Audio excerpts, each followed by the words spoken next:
raw ng husto ni Chris Bernal ang heavy drama, kaya naman laking tuwa ng aktres nang bigyan siyang muli ng GMA ng panibagong soap kung saan masusubukan ang kanyang husay sa pag-arte. Matinding paghahanda raw ang kanyang ginagawa para sa hiram na puso.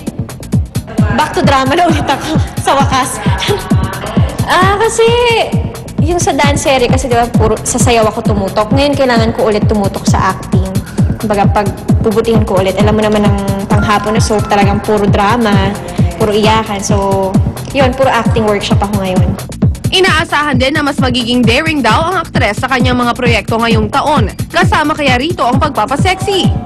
Hindi bagay sa akin eh. Hindi siguro onte, pero sa mga soap hindi talaga ako maggaganon. Pero siguro sabi ko nga pag sa mga variety show, mga party pee, ganyan, or magazine na mga onting skin lang, ganun lang. Kumbaga parang pasabog lang once in a blue moon, kumbaga. Samantala, wish din daw ni Chris this 2012 ang makagawa ng pelikula o TV project na comedy. Actually, I wanna do, comedy drama. Kasi never pa ako gumawa ng comedy na show. Lahat talaga puro drama. So gusto ko subukan pareho.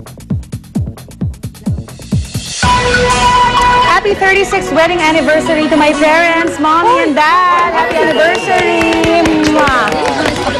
Okay, maraming salamat sa pagtambay. Bukas ho, magkita tayo ha. Dito lang uli sa Unang Hirit! Happy birthday, Wally Rojas!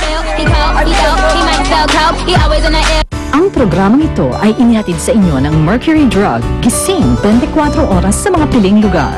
Mercury Drug, tumutulong para sa kalusugan ng bayan. Sa Mercury Drug, nakasisiguro gamot.